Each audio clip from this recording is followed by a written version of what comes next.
জি ভাই, আপনি কি স্ক্রিন দেখতে পাচ্ছেন? জি জি, দেখতে পাচ্ছি।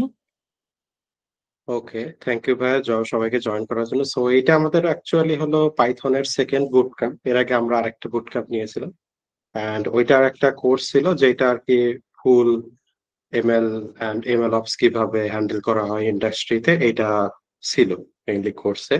তো এই বুট ক্যাম্পটাও অ্যাকচুয়ালি ওইটার কাইন্ড অফ প্রি রিকুইজিট বলতে পারেন, যে কি কি জিনিস অ্যাকচুয়ালি আপনার লাগবে অ্যাটলিস্ট এমএল ইঞ্জিনিয়ার অথবা এমএল অপস, অথবা আপনি যদি এআই ফিল্ডে এখন লার্ন করতে চান তাহলে আপনার কি কি টেকনিক্যাল নলেজ লাগবে।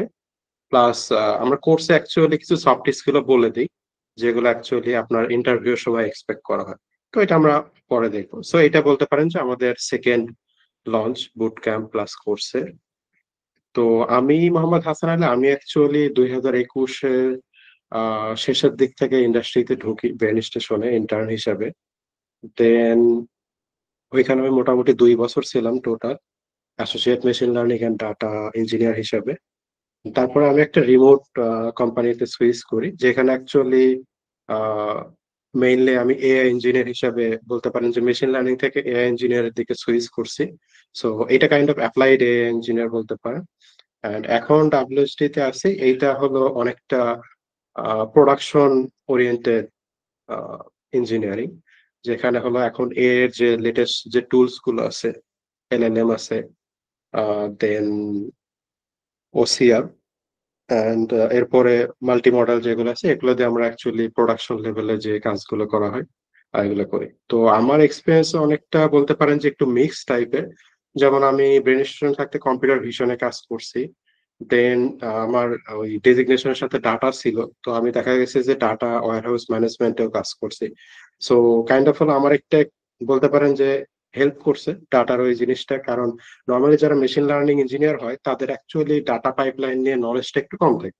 মানে কিভাবে ডাটা থেকে ফিচার বের করা এন্ড ফিচারটাকে কিভাবে, অর্থাৎ ডাটা ভার্সনিং এর যে ব্যাপারটা, এটা অ্যাকচুয়ালি মেশিন লার্নিং ইঞ্জিনিয়ারদের কম থাকে। জেনারেলি থাকে হলো তারা মডেলকে অনেক ভাবে হ্যান্ডেল করতে পারে, মানে মডেল ভার্সনিং আমরা যেটা বলি। তো ওইটা এক্সপিরিয়েন্স থাকে বাট ডাটার না থাকে। আমি অ্যাকচুয়ালি ওই দিক থেকে বলতে পারেন যে একটা সুযোগ পাইছিলাম যে আমার ডাটা পাইপলাইনটার সাথে ইন্ট্রোডাকশন হয়ে গেছে ওই টাইমে।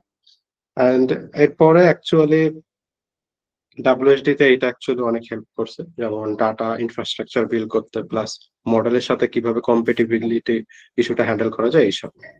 তো ওকে, দেন আমাদের অ্যাকচুয়ালি মডিউলটা মানে বুট ক্যাম্পের মডিউলটা 5 দিনে ভাগ করা। সো আমরা ডে ওয়ানে দেখবো কিভাবে ডাটা সায়েন্টিস্ট হিসেবে আপনি হলো বলতে পারেন পাইথনকে কিভাবে ইউজ করতে পারেন। অ্যাকচুয়ালি আপনি যে কোনো কিছু ইউজ করতে পারেন, আপনি চাইলে সি প্লাস প্লাস ইউজ করতে পারেন, জাভাস্ক্রিপ্ট ইউজ করতে পারেন, রাস্ট ইউজ করতে পারেন, বাট পাইথনটা অ্যাকচুয়ালি কাইন্ড অফ বলতে পারেন ইন্ডাস্ট্রিতে সবাই ইউজ করা শুরু করছে, যার কারণে এইটার কমিউনিটি আপনি হিউজ। আপনি যদি জাভাস্ক্রিপ্টে করেন আপনি করতেই পারেন। যেমন ডাটার তো অ্যাকচুয়ালি আপনি সিএসভি ফরম্যাটে পাবেন, অথবা এক্সেল ফরম্যাটে পাবেন, অথবা জেসন ফরম্যাটে পাবেন। সো ওই ডাটাটা আপনি জাস্ট কোনো একটা লাইব্রেরি দিয়ে রিড করে ওইটাকে ধরেন সামহাউ ডাটা সায়েন্টিস্টের যে কাজ, ডাটার ইনসাইট বের করা, এর থেকে মডেল ট্রেন করা, এসব বিষয়। তো ওইটা আপনি চাইলে জাভাস্ক্রিপ্টে করতে পারেন, কিন্তু প্রবলেম হলো আপনি যদি খুবই বেশি মানে ব্রিলিয়ান্ট না হন, যে কারো প্রয়োজন নাই, তখন আপনি অ্যাকচুয়ালি আটকে যাবেন। সো এই আটকে যাওয়া থেকে আপনাকে উদ্ধারের জন্য তো আর কারো হেল্প লাগবে। এখন জাভাস্ক্রিপ্ট অ্যাকচুয়ালি কেউ ডাটা সায়েন্স করে না, তো যারা সবাই করে তারা সবাই পাইথনে করে। এই জন্য অ্যাকচুয়ালি বলতে পারেন যে পাইথনই হলো অনেকটা mother of data science of ML বলতে পারেন, অথবা এআই বলতে পারেন। তো সবাই অ্যাকচুয়ালি পাইথনই ইউজ করে। হ্যাঁ, তবে কিছু কিছু কেসে, যেমন ধরেন আপনি যখন হলো সেলফ ড্রাইভিং কার নিয়ে কাজ করবেন, তখন যে মডেল গুলো যখন ধরেন অপটিমাইজেশনের দিকে যায়, তখন দেখা যায় যে সি বা সি প্লাস প্লাস এর দরকার হয়। মানে আপনারা যখন সিএসসি তে যেহেতু পড়তেছেন অনেকেই, তো দেখবেন যে আপনাদেরকে অ্যাসেম্বলি ল্যাঙ্গুয়েজ শেখানো হয়, সি প্লাস প্লাস শেখানো হয়। তো অ্যাকচুয়ালি এই নলেজ গুলো লাগে আপনি যদি ওই লেভেলে ইঞ্জিনিয়ারিং পর্যন্ত যান, তখন আপনার দেখা যাবে যে আপনাকে লাইব্রেরি অপটিমাইজেশনের দিকেও যাইতে হবে। মানে মডেল অপটিমাইজেশন আমরা বেশিরভাগ শুনি, বাট ওইখানে হলো আপনাকে লাইব্রেরির ভিতরে ঢুকে, মানে লাইব্রেরি অ্যাকচুয়ালি কিন্তু জেনারেলি বানানো হয়। আপনার হলো যেমন নামপাই কিন্তু খুবই জেনারেল করে বানানো, যে কোনো টাইপের ডাটা সেটের জন্য কাজ করবে নর্মালি। বাট আপনার ধরেন যে যদি স্পেশাল টাইপের ডাটা হয়, তাহলে নামপাইয়ের অনেক জিনিস আপনি হলো রিমুভ করে দিতে পারেন, তখন নামপাই আরো ফাস্ট হইতে পসিবল। কিন্তু এর জন্য আপনাকে ওই যে একদম কোর লেভেলের নলেজ লাগবে। সো বলতে পারেন আমরা যতক্ষণ পর্যন্ত ওই রকম হাই লেভেলে না যাচ্ছি একদম, ততক্ষণ পর্যন্ত পাইথন আমাদেরকে অনেক বেশি হেল্প করে। তো ডে ওয়ানে আমরা অ্যাকচুয়ালি দেখবো কিভাবে ইন্ট্রোডাকশন পাইথন দেখবো। এরপরে পাইথনের বেসিক কিছু সিনট্যাক্স দেখবো, ভেরিয়েবল কন্ডিশন ইত্যাদি ইত্যাদি দেখবো। সো এটার উদ্দেশ্য হলো যে আমরা ধরেন যে ডিফারেন্ট ব্যাকগ্রাউন্ড থেকে আসছি, তো দেখা যাবে যে সবাই হয়তো পাইথনের সেম একটা লেভেলে নাই। তো এই জন্য আমরা জিনিসগুলো হলো রিক্যাপ করে নিব। সো বলতে পারেন যে ডে ওয়ানটা অনেকটা হলো রিক্যাপের মধ্যেই যাবে, যেখানে পাইথনের যে বেসিক নলেজ গুলো, এই বেসিক নলেজ গুলো যাতে সবাই ঠিকভাবে জানতে পারে, বুঝতে পারে, শিখতে পারে। অ্যান্ড সবাই যাতে হলো এর ডে টু তে যদি যায়, তাহলে সবাই যাতে ইউজ করতে পারে, সেটা ভিএস কোডে হইতে পারে, কোলাব নোটবুকে হইতে পারে, আপনার যেখানে খুশি করতে। অ্যান্ড মডিউল গুলো এইভাবেই সাজানো। মডিউল গুলোতে আপনাকে থিওরিটিক্যাল কিছু প্র্যাকটিক্যাল জিনিস দেখানো হয়েছে, কিছু ডিফারেন্সিয়েশন দেখানো হয়েছে। অ্যান্ড আপনি ওপেন, যেমন এখানে তো টপিকের নাম দেওয়া আছে, আপনি জাস্ট একটু টপিকের নাম তুলে যদি গুগল করেন, আপনি ইজিলি অনেক অনেক এক্সাম্পল পাবেন, আর নোটবুক পাবেন। এটা প্র্যাকটিসের জন্য আপনার হেল্প করবে। ওকে, সো আমরা হলো মডিউল ওয়ান, যেটা যে think like a data scientist with Python.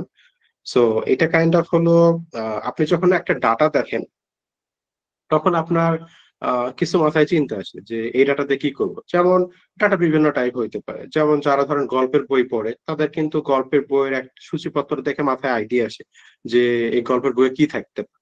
আর যদি আপনার মনে হয় খুবই ইন্টারেস্টিং, যার যে ধরেন জেনরে পছন্দ, ওইটা যদি ইন্টারেস্টিং মনে হয়, সে বই কিনে ফেলে। এইরকম তো ধরেন যে লেখক, উনি কিন্তু ধরেন যে পাঠক, তার কিন্তু মেন্টাল কন্ডিশন বুঝতে পারেন, তার জন্য কিন্তু ওই বইটা যে পাবলিশ হবে, হিট হবে, এটা কিন্তু বুঝতে পারেন। সো ডাটা কাইন্ড অফ হলো আপনাকে এইরকম একটা বলতে পারেন আপনার এক্সপিরিয়েন্স যত বেশি হবে, আপনি ডাটার কিছু সামারি দেখে, ডাটার কিছু গ্রাফ দেখে বলে দিতে পারবেন যে এই ডাটাটা হলো এই টাইপের। সো আমরা তখন হলো কি কি প্রি প্রসেসিং স্টেপ হবে, এইটা আপনি লিখে দিতে পারবেন। দেন বলতে পারবেন কোন কোন মডেল এটার জন্য বেস্ট হবে, এটা বলে দিতে পারবেন। দেন আপনি ডাটা থেকে বলে দিতে পারবেন যে এই ডাটা আমাদের কোথায় হোস্ট করা উচিত। আপনি কিন্তু জানেন না যে ইউজার বেস কি রকম, কিন্তু ডাটার প্যাটার্ন দেখে আপনি বলতে পারবেন যে এই ডাটাটা হয়তো ইউরোপ রিজিয়নে এইরকম ক্লায়েন্ট পাবে বা ইউজার পাবে, এটা হয়তো সাউথ এশিয়াতে এই পরিমাণ ক্লায়েন্ট ইউজার পাবে। তো আপনি কিন্তু মানে জাস্ট এখনো মডেল ধরেন ডিপ্লয় করেননি অথবা ইউজার বেস আসেননি, কিন্তু ডাটার বিহেভিয়ার দেখে আপনি বলে দিতে পারতেছেন যে ডাটাটা অ্যাকচুয়ালি ব্যাকগ্রাউন্ড কি, ডাটার ফিউচার কি হইতে পারে। সো এইটাই কাইন্ড অফ হলো আমরা যেটা বলি যে think like a data scientist. So data scientist একটা ডাটা দেখলে ওই রকম বলে দিতে পারে। কারণ যারা ওয়েদার ডাটা সায়েন্টিস্ট হয়, ওনারা হলো মানে ওয়েদার প্যাটার্ন দেখে অভ্যস্ত সারা জীবন। মেবি ধরেন 5 বছর 10 বছর যদি সিমিলার ডাটা দেখে, মানে সেম টাইপ অফ ডাটা দেখে, তাহলে কিন্তু ইজিলি বলতে পারবে যে সামনের সিজনে কি হতে চলতেছে। খুব ইজিলি বলে দেওয়া পসিবল। মানে মানুষ কিন্তু ধরেন এইভাবে মডেলের জিনিসটা আসছে, কারণ শুরুর দিকে মডেল গুলো কিন্তু খুবই লিনিয়ার মডেল ছিল, মানে খুবই সিম্পল মডেল ছিল, যেমন লিনিয়ার রিগ্রেশন মডেল ছিল। এরপরে ধরেন আহ আরো আরো বেশি সিম্পল সিম্পল মডেল ছিল। ওকে, সো আমরা এখন দেখবো যে ডাটা সায়েন্সটা কি। সো ডাটা সায়েন্সটা বেসিক্যালি হলো যে আমরা একটা প্রবলেম সলভ করব বা একাধিক প্রবলেম সলভ করব, আমাদের কাছে কিছু ডাটা আছে। ডাটাটা যে কোনো ভাবে আপনি জেনারেট করতে পারেন, অথবা আপনার কাছে আসতে পারে, এটা হইতে পারে আপনি কারো থেকে ডাটা কিনে নিছেন।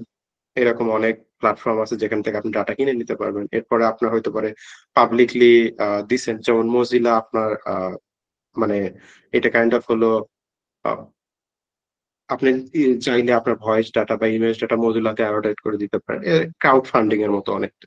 একটা হতে পারে যে আমরা অনেক সময় যারা ধরেন থিসিস করি বা প্রজেক্ট করি, তারা দেখা যায় যে নিজেদের পার্সোনাল ইন্টারনাল যে গ্রুপ গুলো থাকে, ফেসবুক গ্রুপ অথবা হোয়াটসঅ্যাপে, আমরা বলি যে আমাদের এই ভাই ভাই বোন আপনার হলো এইরকম থিসিস করতেছে, তার এইরকম ফিচার আছে, এই ডাটাগুলো একটু লাগবে, আপনারা একটু এন্ট্রি দেন। So different type of data হইতে পারে, ডিফারেন্ট সোর্স হইতে পারে ডাটার।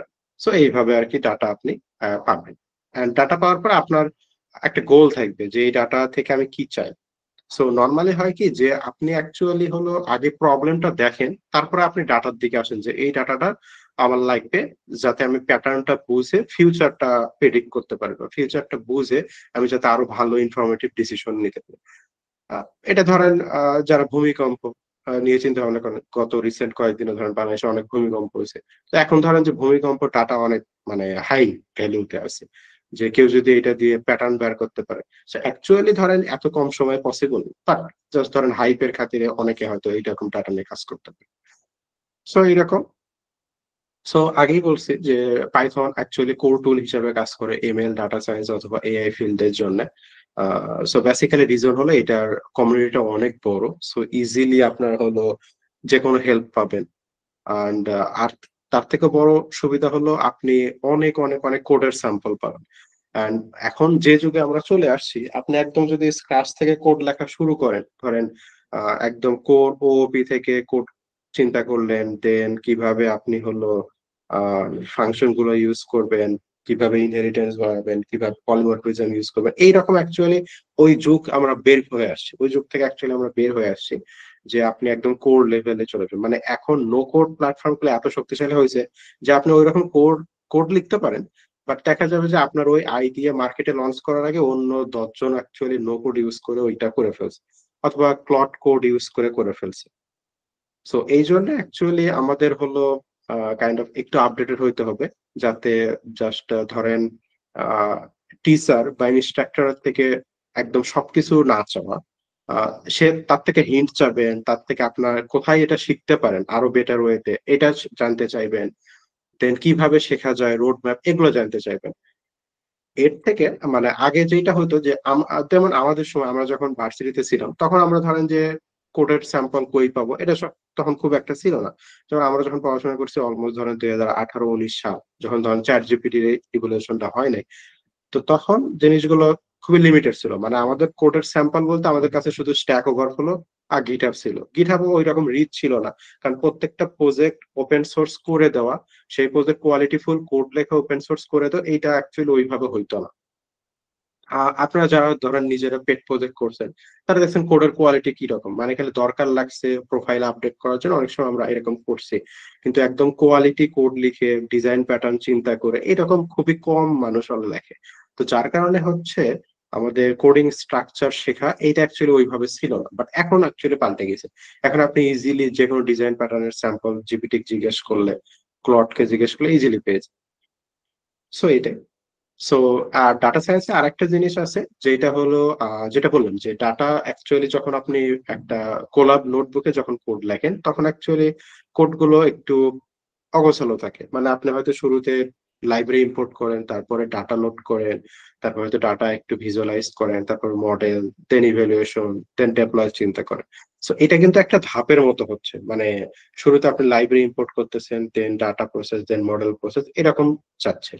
সো এইটাই কাইন্ড অফ একটা ওয়ার্ক ফ্লো বা পাইপলাইনের মতো কাজ করে। এন্ড আপনি যখন হলো এটা বড় প্রোডাকশনে চিন্তা করবেন, তখন এটা অ্যাকচুয়ালি মাল্টিপল পাইপলাইনে ভাগ হবে। যেমন ডাটার জন্য একটা আলাদা ডাটা পাইপলাইন থাকবে যেটা ডাটার সমস্ত বিষয় হ্যান্ডেল করবে। একটা থাকবে মডেলের পাইপলাইন, যেটা মডেলের কোন মডেলকে চুজ করবে, মডেলের প্যারামিটার কি হবে, মডেলের ট্রেনিংটা কিভাবে হবে, মডেল ইভ্যালুয়েশন কিভাবে হবে, টেস্টিং এটা চেক করবে। দেন আসবে ডেপ্লয়। সো ডেপ্লয়টাও কিন্তু এরকম মাল্টিপল ফেসে আছে। যেমন কি আপনি যে মডেলটা নিলেন এই মডেলটা যখন ইনফারেন্স হচ্ছে বারবার, তখন আপনি মডেলের ড্রিফট দেখবেন অথবা ডাটা ড্রিফট দেখবেন, দুইটা বিষয় দেখবেন। এইটা চেক করার পরে আপনি হলো মানে এটাকে আমরা তখন মডেল মনিটরিং ফেসের মধ্যে ফালাবো। আর যখন মডেল মনিটরিং ফেসে আমরা দেখবো, তখন দেখবো যে এই দুইটা প্যারামিটার যদি ড্রিফট হয়ে থাকে অ্যাকচুয়ালি, তাহলে আমাকে মডেল এবং ডাটা চেক করে আবার রিট্রেনিং করতে হবে। তখন এইটা একটা লুপের মতো হয় আর কি। সো এটা আমরা পরের দিনের যে স্লাইড গুলো আছে ওইগুলোতে আমরা দেখব ওয়ার্ক ফ্লো বা পাইপলাইন বিষয়গুলো নিয়ে। সো এটা বলতে পারেন ডাটা সায়েন্স এর একটা খুবই সিম্পল পাইপলাইন, যেখানে ফার্স্টে আপনারা হলো বিজনেসকে আন্ডারস্ট্যান্ড করবেন যে যে ডাটাটা নিয়ে কাজ করতেছেন এই ডাটাটা অ্যাকচুয়ালি কি, এন্ড আপনার টার্গেট কি। যেমন আপনি যদি হাউস প্রাইস রেন্ট প্রেডিকশনের জন্য একটা ডাটা সেট চুজ করেন, তাহলে আপনি কিন্তু একটা গোল ঠিক করে ফেলছেন যে হাউসের রেন্টের যে প্রাইসটা আছে এটা আমি প্রেডিক্ট করবো। এটা হতে পারে উত্তরা সেক্টরে, এটা হতে পারে ধানমন্ডি সেক্টরে, আপনার ডাটা যেরকম ওই এরিয়াতে। দেন ডাটা বিজনেস আন্ডারস্ট্যান্ড যখন আপনি করে ফেলছেন, তখন অ্যাকচুয়ালি ডাটাটা আন্ডারস্ট্যান্ড করবে। মানে কাইন্ড অফ হলো আহ উদাহরণ হিসেবে যেটা আমি বলছিলাম যে বাসা ভাড়া হিসেবে, তো আপনাকে অ্যাকচুয়ালি বুঝতে হবে যে বাসা ভাড়াটা আসলে কি জিনিস, মানে কিভাবে এটা ভ্যারি করে। কিভাবে ধরেন এক থানা থেকে আরেক থানা ভ্যারি করে অথবা এক রিজিয়ন থেকে আরেক রিজিয়ন ভ্যারি করে। প্লাস হইতে পারে ওই এলাকার যারা ভাড়া নিচ্ছে তাদের বিহেভিয়ার কিরকম। এই জিনিসগুলো অনেকটা বিজনেসের আন্ডারস্ট্যান্ডিং এর মধ্যে আসে। এরপরে যখন আপনি বিজনেসটা বুঝবেন যে অ্যাকচুয়ালি এই প্যাটার্নে অলমোস্ট হয় জিনিসগুলো, তখন আপনি ডাটার অ্যাকচুয়ালি ইনসাইট গুলো নিজে বুঝতে পারবেন। না হলে আপনার কাছে জাস্ট মনে হবে যে আহ, এই গ্রাফ উপরে যাচ্ছে নিচে যাচ্ছে, উপরে যাচ্ছে নিচে যাচ্ছে, বা এখানে বার চার্ট উপরে গেছে এখানে নিচে গেছে। কিন্তু আপনি অ্যাকচুয়ালি বিজনেস যখন না বুঝবেন, ততক্ষণ ডাটা আপনি প্যাটার্ন দেখালো আপনি বুঝবেন না যে আপনি কি চাচ্ছেন আর অ্যাকচুয়ালি ডাটা আপনাকে কি দেখাচ্ছে। তো এই জন্য অ্যাকচুয়ালি আপনার যখন আমরা ধরেন কোনো প্রজেক্ট শুরু করি, তখন আমরা অ্যাকচুয়ালি ওই প্রজেক্টটা বা প্রোডাক্টটা যার জন্য বানানো হচ্ছে তার সাথে আমরা কথা বলি। যেমন এইটাকে আমরা অনেক সময় বলি হলো রিকোয়ারমেন্ট ইঞ্জিনিয়ারিং হিসেবে।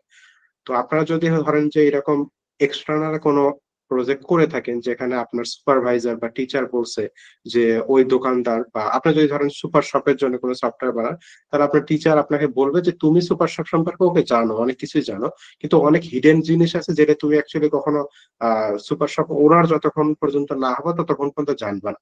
যেটাকে আমরা বিজনেস আন্ডারস্ট্যান্ডিং হিসেবে এখানে দেখাইছি স্লাইড।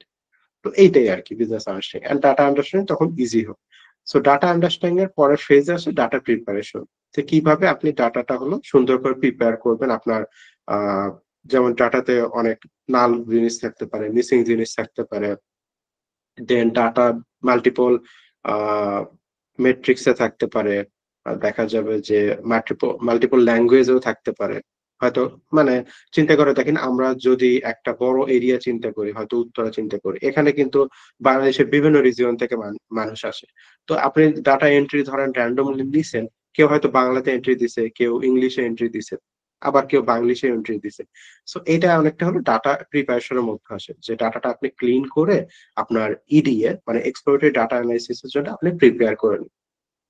সো ইডিএটা হলো আমরা যে ডাটা প্রিপেয়ার করছি, এই প্রিপেয়ার করা ডাটা থেকে আমরা হলো চোখে একটা ভিজুয়ালাইজেশন দেখবো যে ডাটা দেখতে কিরকম, ডাটা সামারিটা কিরকম, যাতে আমরা কোন টাইপের মডেলটা ইউজ করব। এটা আমরা মডেলের টাইপ তো অনেকগুলো হইতে পারে, রিগ্রেশন মডেল হইতে পারে, ক্লাসিফিকেশন মডেল হইতে পারে, দেন এরপরে যদি ডাটা টাইপ টেক্সটে হয় তাহলে আমরা হয়তো এনএলপি মডেল ইউজ করতে পারি। ডাটা যদি দেখা যায় ইমেজে হয় তাহলে কম্পিউটার ভিশনের মডেল ইউজ করতে পারি।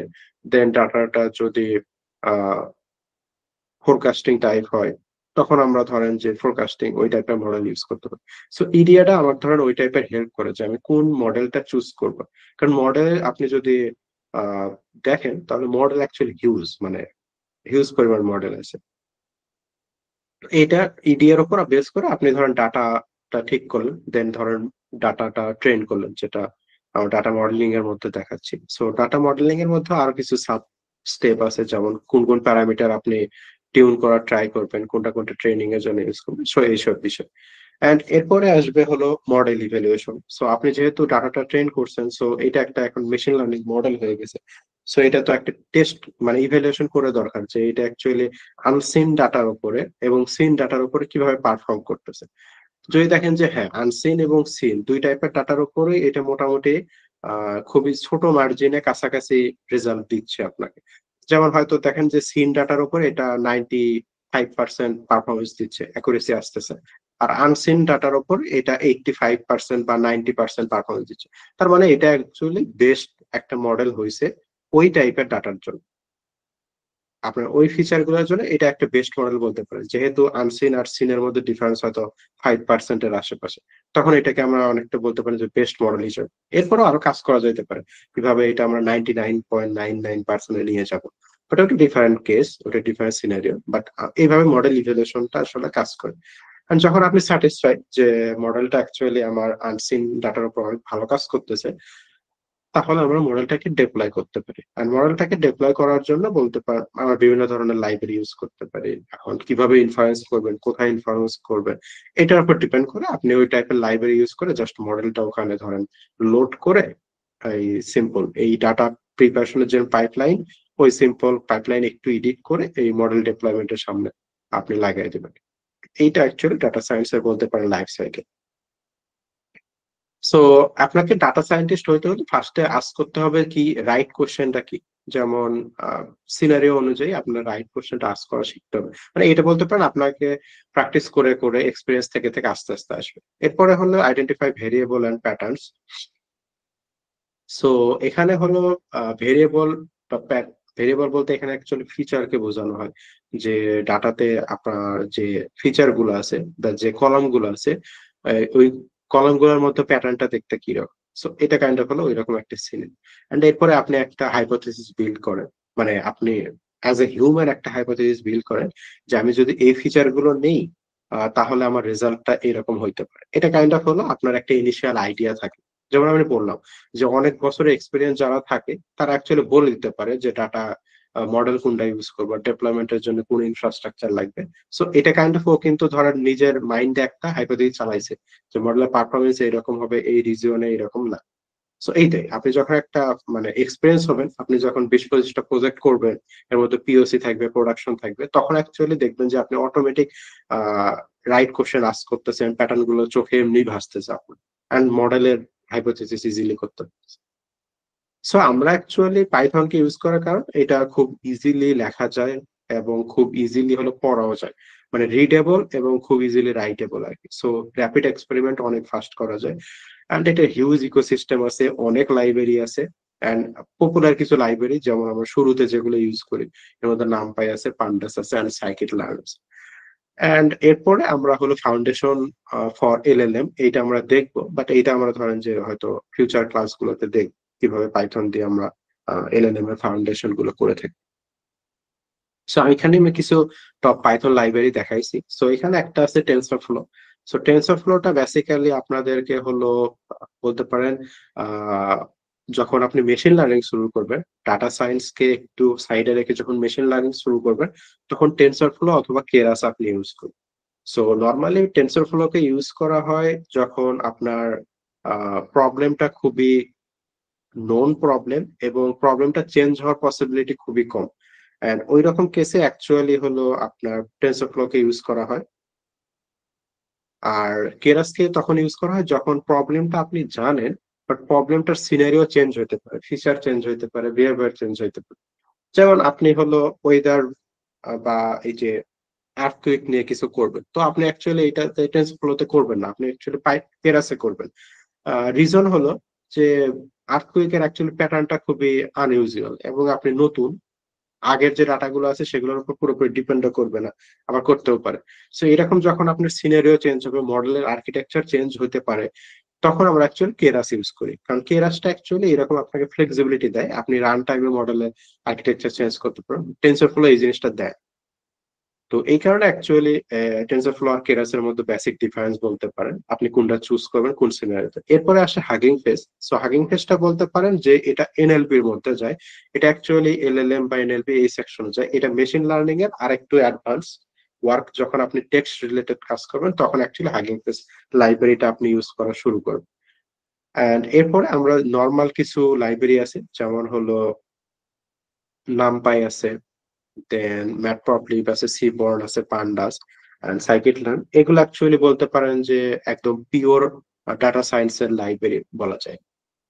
এন্ড পাইটর্চটা একটা মেশিন লার্নিং এর জন্য ইউজ করা হয়। সো পাইটর্চ অ্যাকচুয়ালি কেরাসেরই বলতে পারেন কম্পিউটার বলতে পারেন। আর আরেকটা আছে যেটা হলো ওপেন সিভি।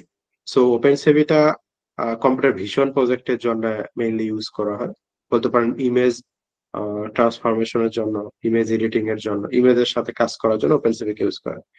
ওকে, পাইথনের সিনট্যাক্স হিসাবে নর্মালি পাইথন হলো আপনার ব্র্যাকেট বা থার্ড ব্র্যাকেট, সেকেন্ড ব্র্যাকেট এগুলো ইউজ করে না। ও অ্যাকচুয়ালি হলো স্পেস ইউজ করে, যেটাকে আমরা আইডেন্টিফিকেশন বেস বলে থাকি, যে আপনার এখানে হলো স্পেস ট্যাব, এটার উপর বেস করে সে হলো block one, block two, block three এইভাবে ডিটেক্ট করতে পারে। এটা খুবই দেখতে ক্লিন আর রিডেবল লাগে, কারণ ব্র্যাকেট গুলো অ্যাকচুয়ালি আপনার কোডের সাইজ বড় করে দেয়, প্লাস আপনার বুঝতে একটু অসুবিধা হয়, কারণ তখন কোনো আইডেন্টিফিকেশন থাকে না। আপনি সেকেন্ড ব্র্যাকেট দিচ্ছেন হয়তো 4-5টা স্পেস দিয়ে বা ট্যাব দিয়ে কোনো কারণে, আর এটা ক্লোজ হয়তো করছেন হয়তো একদম শুরুতে। এরকম অনেক সিনারিও আছে, বাট পাইথনের কাছে যেহেতু এটা আইডেন্টিফিকেশন দরকার হয়, তো একদম সুন্দর একটা প্যাটার্ন দেখা যায় যে কোড কোথায় থেকে ব্লক টু শুরু হয়েছে, ব্লক টু শেষ হয়েছে। অ্যান্ড এরপর আরেকটা হলো কমেন্টস। সো কমেন্টসটা কাইন্ড অফ হলো আপনার কোড যাতে খুব ইজিলি অন্য কেউ বুঝতে পারে এই জন্য কমেন্টস কে ইউজ করা হয়। সো কমেন্টস এর অ্যাকচুয়ালি খুব বেশি বলতে পারেন মাহাত্ম্য আছে বা ইউজ কেস আছে ইন্ডাস্ট্রিতে। কারণ নর্মালিতে হলো ইন্ডাস্ট্রি প্রজেক্ট গুলো হলো কাইন্ড অফ হলো জেনারেশন বাই জেনারেশন চলতে থাকে। বলতে পারেন যে একটা কোড মোটামুটি ২ বছর হয়ে গেলে ধরা হয় যে ওই কোডটা একটু একচুয়ালি ওল্ড কোড হয়ে গেছে। ওই কোডটার এখন নতুন ভার্সনিং এর দরকার হইতে পারে। বা নতুন ভাবে কোডটা লেখা লাগতে পারে। কারণ দেখা যাবে আপনি যদি জাভাস্ক্রিপ্ট বা পাইথন করে থাকেন, মোটামুটি ৩ বছর ২.৫ থেকে ৩ বছরের মধ্যে অনেকগুলো মেজর ভার্সন আছে। মাইনর ভার্সন তো আসেই। মাইনর ভার্সন হয়তো ৬ মাসে ৩ মাসে চলে আসে। মেজর ভার্সন দেখা যায় যে ৩ বছরের মধ্যেই চলে আসে। তো যার কারণে দেখা যায় অনেক বেশি অপ্টিমাইজেশন হয়ে থাকে, অনেক বেশি নতুন কোয়ালিটি চলে আসে, নতুন কাজ চলে আসে। তো এই কারণে অ্যাকচুয়ালি আপনি যদি কমেন্ট করে রাখেন কোড অনেক ভালোভাবে, তো আপনার পরে ধরেন একটা কোম্পানিতে নরমালি ৪ বছর ৫ বছর এরকম পাবলিক অ্যাকচুয়ালি খুবই কম থাকে। মানে যারা অ্যাকচুয়ালি থাকে তারা হয়তো ধরেন স্টেবিলিটি দেখে থাকে অথবা খুব ভালো এনভায়রনমেন্ট পাইছে এরকম বিভিন্ন কারণে থাকে।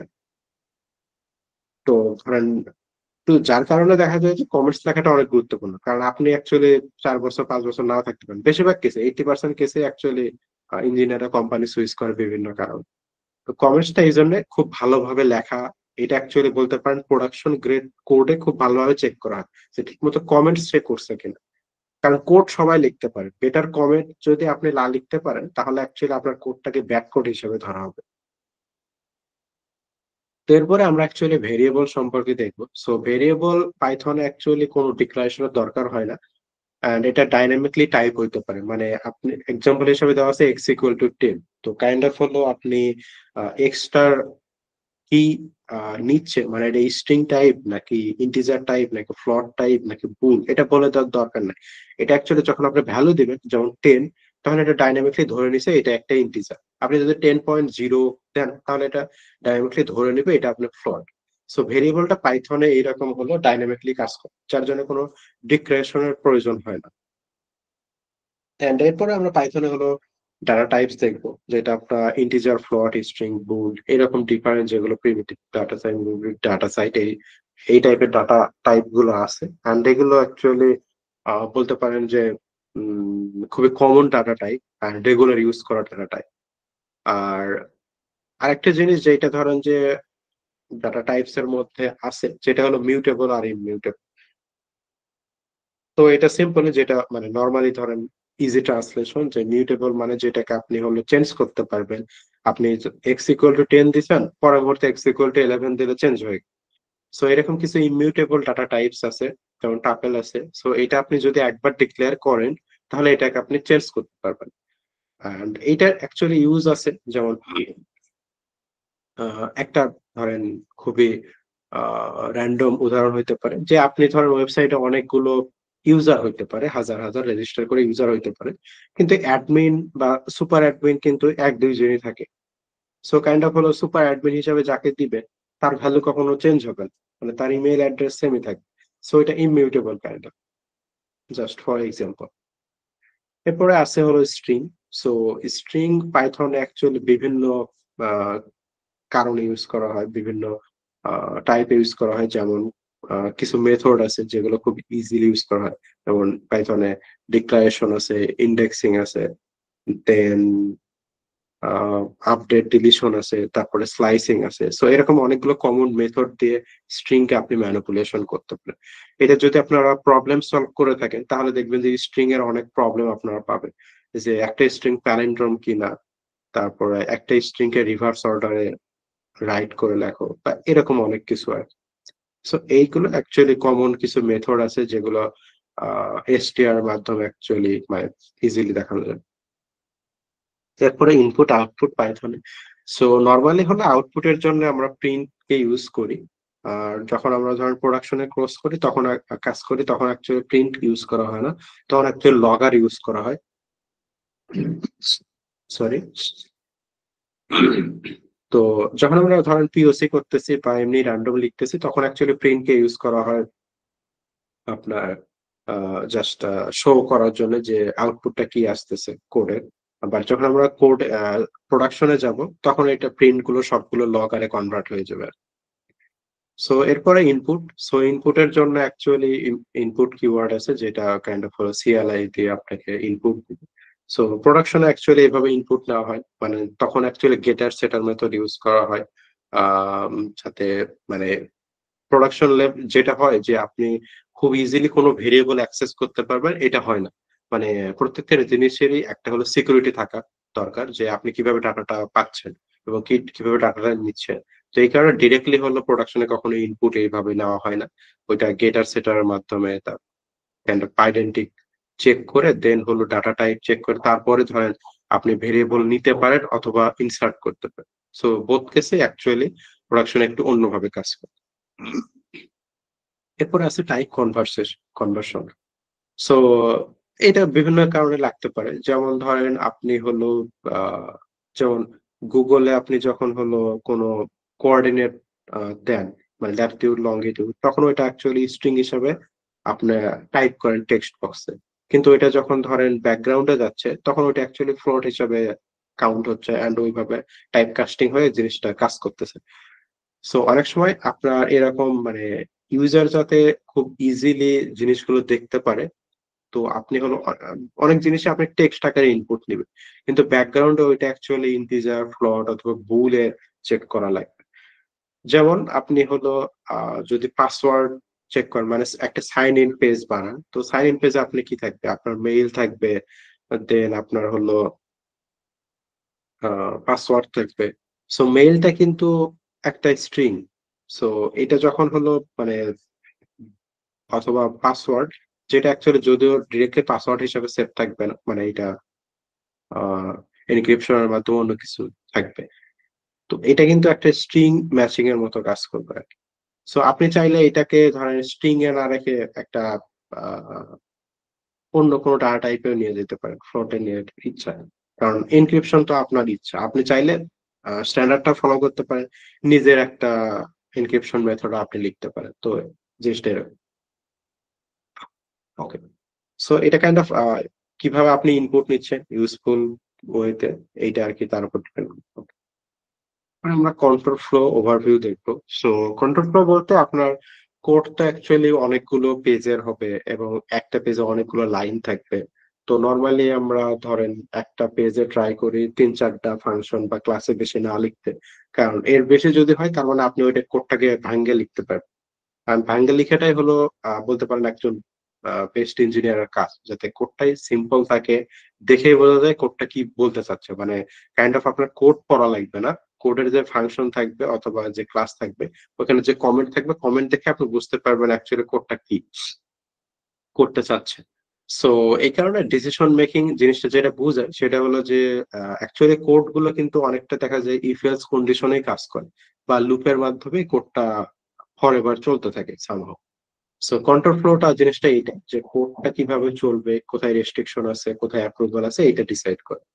সো এইরকম আমাদের ইফ এলস আছে। So if else kind of আপনার ডিসিশন মেক করতে হেল্প করবে যে ইফ কন্ডিশন যদি সাকসেসফুল হয় সামনের স্টেপে যাবে। এলস ইফে এলস ইফ এল ইফ যেটা, এটা আরেকটা কন্ডিশন হতে পারে ইফ এর, যে এটা সেকেন্ড একটা ডোর ওপেন হবে। আর একটা এলিফ থাকতে পারে যেটা থার্ড একটা ডোর ওপেন করবে। আর লাস্টে কিছুই যদি না হয় তাহলে এলস একটা ডোর থাকতে পারে যে ইফ এর যদি 10টা কন্ডিশন মিস করে তাহলে 11 নম্বরে এলস এ চলে যাবে সামহাউ। সো এরপরে আমাদের কম্পারিজন অপারেটর আছে কিছু, যেগুলো greater than, equal, less than, এগুলো। সো এগুলো অ্যাকচুয়ালি ধরেন আহ বিভিন্ন আমাদের যে ভ্যালু আছে ভ্যালু গুলোর মধ্যে কম্পারিজনের জন্য ইউজ করা হয়। তারপর লজিক্যাল অপারেটর আছে। সো এগুলো কাইন্ড অফ হলো আপনার লজিক্যালি দুইটা জিনিস সিমিলার কিনা বা কতটুকু সিমিলার এই জিনিসগুলো আর কি চেক করে। সো এরপরে আমরা হলো for loop. So for loop বলতে পারেন লুপ অ্যাকচুয়ালি দুই টাইপের পাইথনে মেইনলি, একটা হলো ফর দিয়ে ইউজ করা হয় আর একটা হলো হোয়াইল দিয়ে ইউজ করা হয়। সো বোথ অ্যাকচুয়ালি আপনি একটা আর একটাকে রিপ্লেস করতে পারেন, বাট বেস্ট প্র্যাকটিস হলো আপনি নর্মালি যেটা হলো ফর লুপ গুলো যেগুলো আসলে আহ, চলতে থাকবে কোন একটা রেঞ্জ পর্যন্ত বা কোন একটা লিস্টের শেষ পর্যন্ত, এটা অ্যাকচুয়ালি আইডিয়ালি হলো ফর লুপ। আর যখন আমরা হোয়াইল লুপ ইউজ করব, তখন মিনিং হলো যে ওখানে কোনো একটা কন্ডিশন আছে, যে কন্ডিশনটা ফলস হলে এই লুপটা ভেঙে যাবে। সো বলতে পারেন জেনারেলি আপনি সবসময় হলো ফর লুপ ইউজ করবেন, কিন্তু যখন একটা কন্ডিশনের উপর বেস করে লুপ রান করা লাগবে তখন আপনি হলো হোয়াইল লুপ ইউজ করবেন। সো এইটার বলতে পারেন যে আপনার ফর লুপ ইউজ করছেন, এইটা যখন দেখবে তখন আরেকজন কোডার অ্যাকচুয়ালি ইজিলি বুঝবে যে এইটার ভেতরে এমন কোনো লজিক আছে যেটার কারণে এই লুপটা একটু চেঞ্জ হবে কিন্তু ব্রেক করার দরকার হবে না। আর হোয়াইল লুপ যদি দেন, তার মানে ইঞ্জিনিয়ার বুঝবে যে এটার মধ্যে লজিক এমন একটা আছে যেটা এই কন্ডিশনে ব্রেক করে দিবে যখন লজিকটা ফলস হবে। সো এই হলো সিম্পল রিজন কখন আপনি ফর অ্যান্ড হোয়াইল ইউজ করবেন। যদি আপনি বোথ কেসে ইউজ করতে পারেন, কিন্তু বেস্ট প্র্যাকটিস হলো এইটা, যে কখন আপনি কন্ডিশন ফলস হলে ব্রেক করবে তখন হোয়াইল, আর যখন হালকা একটু চেঞ্জ হবে তখন ফর ইউজ করবে। এন্ড এরপরে ব্রেক আর কন্টিনিউ এর কনসেপ্ট আসে। সো ব্রেক মানে হলো যে আপনার ফর লুপের মধ্যেও এরকম হয়তো মানে হইলে দেখা যাবে যে একটা কন্ডিশন যদি ফলস হয় তাহলে ব্রেক করে যেতে হবে। এখন ফর লুপে আপনি এরকম মাল্টিপল ইফ দিতে পারেন, দিয়ে যদি মাল্টিপল কোনো কারণে ব্রেক করার দরকার হয় তখন আপনি এরকম ফর লুপ দিতে পারেন এবং ব্রেক কিওয়ার্ড ইউজ করতে পারেন, তখন সে লুপের বাইরে চলে আসবে। অ্যান্ড কন্টিনিউ, এইটা সিম্পল হলো আপনার যে ইটারেশন চলতে আছে এই ইটারেশনের মধ্যে একটা ইটারেশনকে সে স্কিপ করে যাবে কোন একটা কন্ডিশনে, যদি ট্রু হয় অথবা ফলস হয় এরকম কোন কেসে। এরপরে আমরা নেস্টেড লুপ দেখি। সো নেস্টেড লুপ বলতে সিম্পল হলো একটা লুপের মধ্যে আরেকটা লুপ থাকবে। এটা যারা আমরা হলো ধরেন বিভিন্ন ধরনের শর্টিং অ্যালগোরিদম করছি, বাবল শর্ট, এই টাইপের শর্ট অ্যালগম, তারা অলরেডি হলো নেস্টেড লুপটা চিনি, কিভাবে নেস্টেড লুপ লেখে এটা আমরা জানি। সো দুইটা ফর লুপ, তিনটা ফর লুপ, চারটা ফর লুপ, একটার মধ্যে যদি আরেকটা থাকে তখন আমরা নেস্টেড ফর লুপ বলে থাকি। And পাইথনের কালেকশন, সো পাইথনে অ্যাকচুয়ালি ডিফারেন্ট টাইপের কালেকশন আছে। সো কালেকশন মিনস হলে আপনার যে বিভিন্ন ডাটা গুলো আছে, বিভিন্ন বলতে পারেন ইন্টিজার আছে, স্ট্রিং আছে, দেন সেট আছে, আহ এরপরে ধরেন বুল ভ্যালু আছে। সো এগুলো আপনি যদি কখনো আহ একটা ভেরিয়েবলের মধ্যে স্টোর করতে চান, সেটাকে আমরা এরকম কালেকশন বলতে থাকি। সো কালেকশন কাইন্ড অফ হলো চার টাইপের কালেকশন পাইথনে আছে। একটা হলো লিস্ট, যেটা বলতে পারেন যে ডুপ্লিকেট মেম্বার থাকতে পারে, মানে প্রথমটাও টু হইতে পারে, পরেরটাও টু হইতে পারে, তারপরেরটাও টু হইতে পারে। এরপরে টাপল আছে, যেটাও এরকম ডুপ্লিকেট মেম্বারকে অ্যালাউ করে। লিস্ট আর টাপলের মধ্যে মেইন মানে চেঞ্জ হলো যে লিস্ট আপনি চেঞ্জ করতে পারবেন। মানে প্রথমে এক্স লিস্টের মধ্যে যদি আপনি টু টু টু টু রাখেন, পরের লাইনে আবার এক্স ইকুয়াল টু এটা 2 3 4 5 লিখতে পারবেন। এটা কোনো প্রবলেম করবে না। মানে আপনার যে পাইথনের এক্সিকিউটর আছে ও কোনো আপনাকে ইরর দেখাবে না। টাপলের কেসে আপনি হলো ভেরিয়েবলকে চেঞ্জ করতে পারবেন না। প্রথমবার আপনি যদি এক্স ইকুয়াল টু 2 2 2 লিখে থাকেন, পরের লাইনে আপনি এক্স ইকুয়াল টু 2 3 4 লিখতে পারবেন না, এটা চেঞ্জ করা পসিবল না। সো এরপরে দেওয়া আছে যে এটা কিভাবে প্রকাশ করা হয়, যেমন লিস্টের কেসে এটা অ্যাকচুয়ালি থার্ড ব্র্যাকেট দিয়ে, টাপলের ক্ষেত্রে এটা হলো ফার্স্ট ব্র্যাকেট দিয়ে দেখানো থাকে। ডিকশনারি এবং সেটের মধ্যে আপনি হলো ডুপ্লিকেট মেম্বার রাখতে পারবেন। সো যার কারণে আপনি যখন হলো ধরেন পাসওয়ার্ড সেভ করেন অথবা লগ ইন ইনফরমেশন সেভ করেন, তখন আমরা অ্যাকচুয়ালি ডিকশনারি ইউজ করে থাকি, যাতে ডুপ্লিকেট অটোমেটিক হলো এন্ট্রি করা পসিবল না হয়।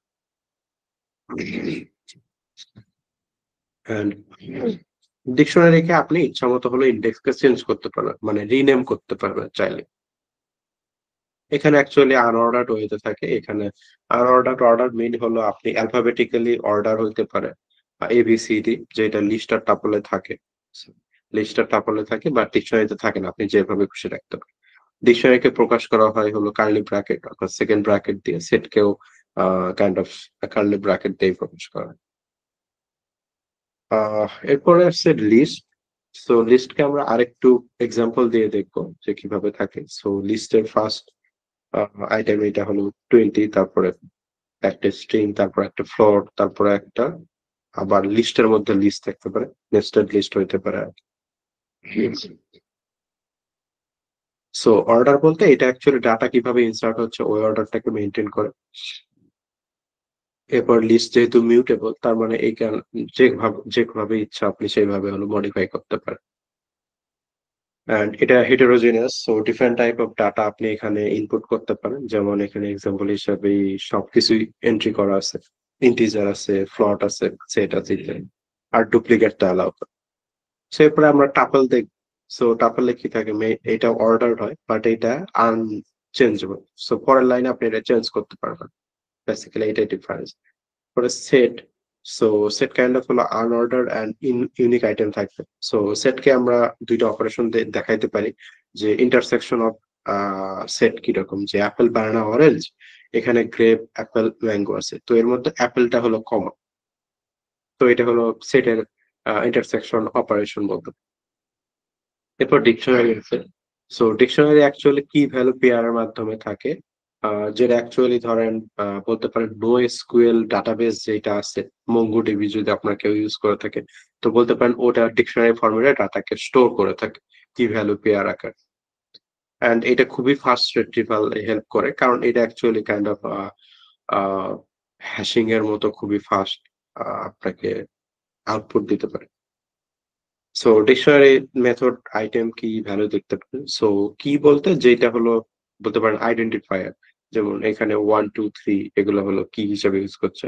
এন্ড কি এর জন্য একটা ভ্যালু আপনি অ্যাসাইন করতে পারেন, যেমন 1 এর জন্য ভ্যালু হলো অ্যাপেল, 2 এর জন্য ভ্যালু হলো 1 প্লাস। এন্ড এই কি আর ভ্যালু এই দুইটাকে বলা হয় আইটেম। সো এখানে দুইটা আইটেম হলো এন্ট্রি করা আছে এই ডিকশনারিতে দেখছি। সো এখন আমরা অ্যাকচুয়ালি একটু ডাটা স্ট্রাকচারের ডিপে ঢুকবো, কাইন্ড অফ বলতে পারেন যে ডাটা সায়েন্সে কিভাবে হলো ডাটা স্ট্রাকচার থাকে, কিভাবে যে ডাটাগুলো আমরা পাই ওই ডাটাগুলো দেখতে কিরকম হয়। তো এখানে মেইনলি দুইটা টাইপের থাকে, আরো অনেকগুলো টাইপ আছে, বাট একটা কমন টাইপ হলো লিস্ট অফ ডিকশনারি। সো এখানে হলো অনেকগুলো লিস্ট থাকবে, যেটা ডিকশনারির মধ্যে কমা সেপারেটেড থাকবে। আবার একটা ডিকশনারি হইতে পারে যার মধ্যে অনেকগুলো লিস্ট থাকবে কমা সেপারেটেড হয়ে। তো এটা কাইন্ড অফ হলো এইভাবে দেখানো যায়। এটা হলো একটা আহ অনেকগুলো লিস্ট, আর একটা হলো বলতে পারেন প্যারেন্ট লিস্ট, আর হলো অনেকগুলো চাইল্ড লিস্ট, যেটাকে আমরা আউটার লিস্ট অথবা ইনার লিস্ট অনেক সময় বলে থাকি।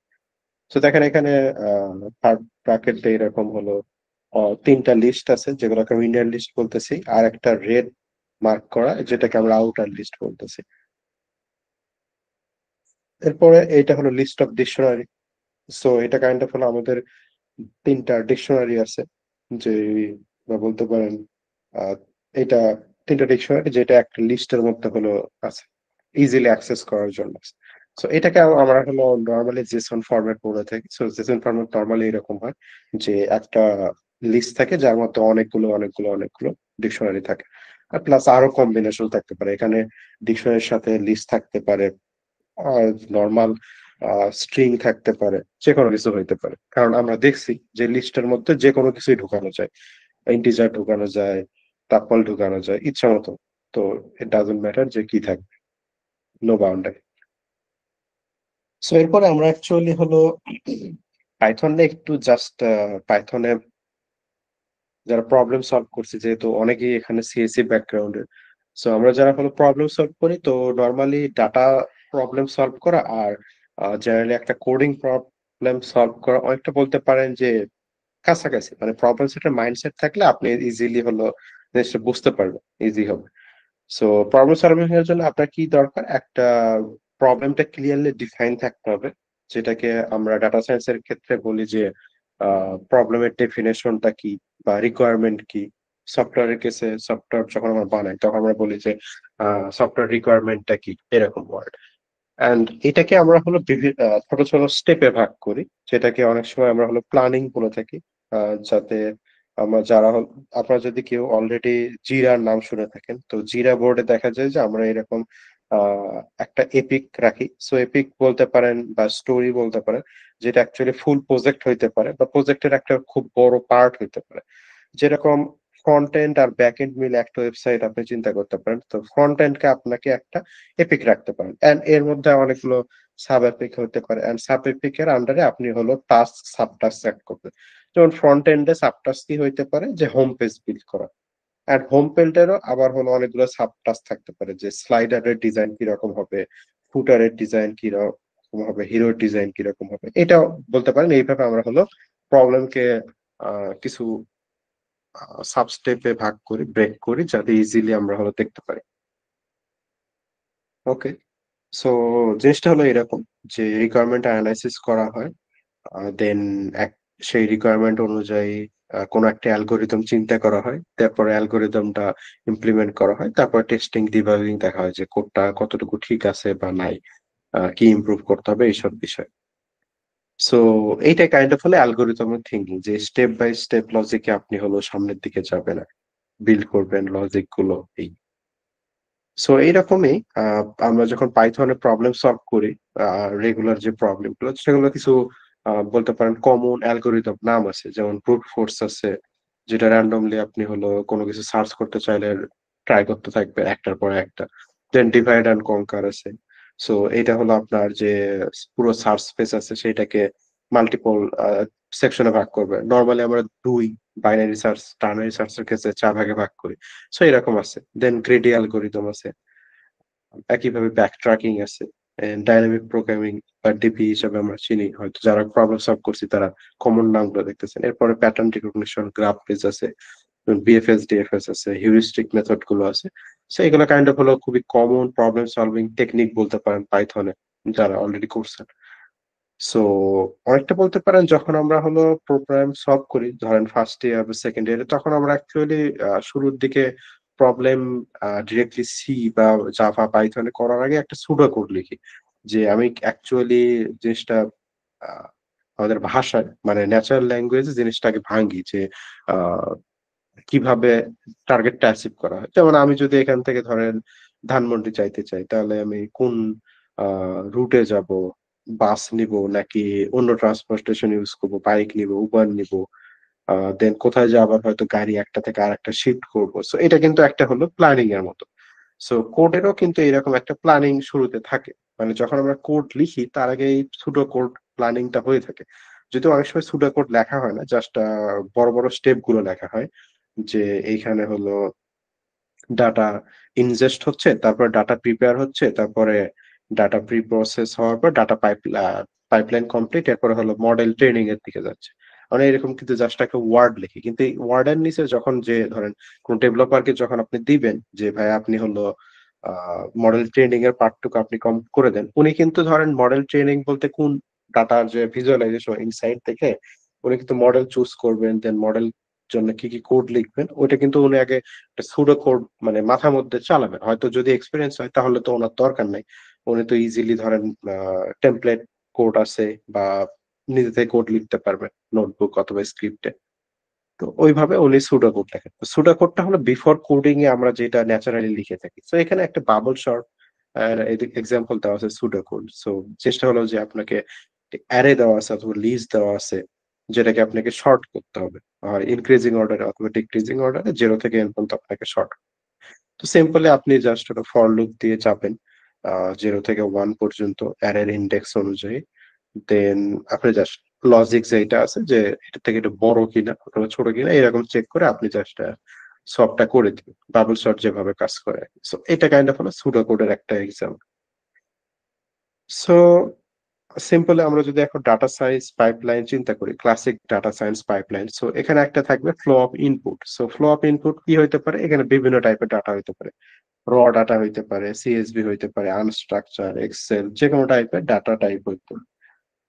এন্ড ডাটা টাইপটা এখন আপনার যে ডাটা সায়েন্সের যে পাইপলাইনটার কথা ওয়ার্ড ইউজ করতেছি, পাইপলাইনে ঢুকবে এন্ড পাইপলাইনে হওয়ার পরে এটা একটা সিম্পলিফাইড আন্ডারস্ট্যান্ডেবল ডাটাতে আসবে, যেটাকে আপনি প্রেডিকশনের কাজে ইউজ করতে পারবেন, অথবা আপনার অলরেডি প্রেডিক্টেড ইনফারেন্স পাইপলাইন যদি এখানে ডাটা সায়েন্স পাইপলাইনে ইনক্লুড থাকে, তাহলে আপনি ইনফারেন্স এন্ড পয়েন্টও পেয়ে যাবেন ইজিলি। সো জিনিসটা এরকম। সো এইটা এখানে একটু ব্রডার পিকচার, যে ডাটা সায়েন্স পাইপলাইন এই যে অরেঞ্জ কিউব আছে, সিলিন্ডার আছে, এটাকে আমরা একটু বড় করে দেখবো পরের স্লাইডে, যে পাইপলাইনের মধ্যে কি কি আছে। যেমন ফার্স্টে প্রবলেমের ডেফিনেশন, যে আপনি যে আমাকে এক্সেল এর ডাটা দিচ্ছেন, এই এক্সেল এর ডাটার অ্যাকচুয়ালি মিনিং কি, যেটাকে আমরা বিজনেস আন্ডারস্ট্যান্ডিং এ বলতে পারি। সো এটা পরে আপনার ডাটা কালেকশন, যে আপনি এক্সেল ফরম্যাটে দিবেন না সিএসভি ফরম্যাট আর পিডিএফ ইত্যাদি। Then data cleaning and preprocessing. So ডাটার যে প্রবলেম ডেফিনেশন পাইছি সেই অনুযায়ী আমরা ট্রাই করবো ডাটা ক্লিনিং প্রিপ্রসেসিং করে নেওয়া। এরপর ইডিএ করব, কারণ ইডিএ করার পরে আমরা ঠিক করতে পারবো যে কোন মডেলটা আমরা ইউজ করতে পারি। সো এরপরে আমরা সিম্পলি হলো ইডিএ তে করে ডাটা মডেলিংটা ঠিক ফিক্স করব যে কোন ডাটাটা আমরা ঠিক করব। প্লাস ইডিএ থেকে আপনি হাইপার প্যারামিটার গুলো ঠিক করে নিতে পারবেন। এক্স্যাক্টলি। দেন আপনি মডেল ইভ্যালুয়েট করে দেখবেন যে মডেলটা কি ঠিক কাজ করতেছে না ভুল কাজ করতেছে, ট্রেনিং এন্ড ইভ্যালুয়েশন অ্যাকুরেসি কিরকম। দেন আপনি ডিপ্লয় যাবেন। তারপর মনিটরিং রিপোর্টিং এইসব। যদি এটা অ্যাকচুয়ালি ফুল ডাটা সায়েন্সের পাইপলাইন, এটা অ্যাকচুয়ালি অলওয়েজ পুরোপুরি হয় না। যেমন আপনি মডেল ইভ্যালুয়েশন এর পরে আপনি যদি ঠিক থাকে তাহলে আপনি ডেপ্লয়মেন্টে যান। অ্যান্ড দেন রিপোর্টিং এসব অ্যাকচুয়ালি ডিপেন্ড করে আপনি প্রজেক্টটা কোন লেভেল, পিওসি লেভেল, প্রোডাকশন হলে এটা কোন কান্ট্রিতে প্রোডাকশন, সে অনুযায়ী দেখা যায় যে মনিটরিং রিপোর্টিং ফরম্যাট চেঞ্জ হয়ে যায় আরকি। সো এটা আরেকটু হলো বলতে পারেন আরেকটু ডিভাইড করা যে কোনটা ডাটা ইঞ্জিনিয়ারিং এর কাজ, কোনটা মেশিন লার্নিং ইঞ্জিনিয়ার ওনার কাজ, কোনটা হলো এমএলঅপস বা অপারেশন ইঞ্জিনিয়ার যিনি ওনার কাজ। সো বলতে পারেন data wrangling। So kind of data wrangling বলতে ডাটা কালেক্ট করা, দেন ডাটা জাস্ট নিয়ে আসা, এইটা র ডাটা থেকে একটা ফরম্যাটে নিয়ে আসা। যেমন বলতে পারেন যে এটা ডেভ ডাটা, এটা ট্রেনিং ডাটা, এটা ইভ্যালুয়েশন ডাটা, এই জিনিসগুলো। দেন ডাটা ক্লিন করে নেওয়া, নাল না রাখা, ইটির জন্য প্রিপেয়ার করা। সো এটা আর কি data cleaning and data preparation, যেটা ডাটা ইঞ্জিনিয়ারিং নর্মালি করার কথা। আর এরপরে আসবে মডেল লার্নিং, মডেল ভ্যালিডেশন, যেটা মেশিন লার্নিং ইঞ্জিনিয়ার করে। এরপরে মডেল যখন আপনার ভ্যালিডেট হয়ে গেছে, মডেলটা আপনি ডেপ্লয় ইঞ্জিনিয়ার বা এমএলঅপস ইঞ্জিনিয়ার যিনি আছে ওনাকে দিয়ে দিবেন। দেন উনি ওরা ডেপ্লয় করে ডাটা ভিজুয়ালাইজ করবে, মানে মনিটর করবে যে কিভাবে পারফরমেন্স ঠিক আছে কিনা। সো রিয়েল লাইফ এক্সাম্পল হইতে পারে এনিথিং হইতে পারে। সাপোজ আপনি যদি টুইটারের ডাটা নিয়ে চেক করতেছেন, কোন একটা পোস্টের বিপরীতে কতগুলো পজিটিভ কমেন্ট আছে, কতগুলো নেগেটিভ কমেন্ট আছে। তো আপনি ওই টুইটারের পোস্ট থেকে আপনি সবগুলো কমেন্ট পার্স করে নিয়ে আসতে পারেন। তো একটু ক্লিন করে নিতে পারেন যে যারা ইমোজি ইউজ করছে সেগুলো হয়তো বাদ দিতে পারেন। দেন হয়তো আহ, যেগুলো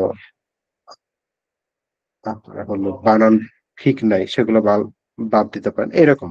মানে আপনি ডাটা অ্যাকচুয়ালি কি ক্লিন মিন করবেন এটা আপনি ডিফাইন করবেন যে আমি এই জিনিসগুলো তার থেকে বাদ দিব অথবা অ্যাড করবো বা এডিট করবো, এটা আপনার ইচ্ছা সম্পন্ন। দেন আপনি যখন ডাটা ক্লিন করে ফেলেন তখন একটা মডেল ট্রেন করে আপনি আউটপুট প্রেডিক্ট করতে পারবেন রিয়েল ওয়ার্ল্ডের নতুন ডাটার সাথে।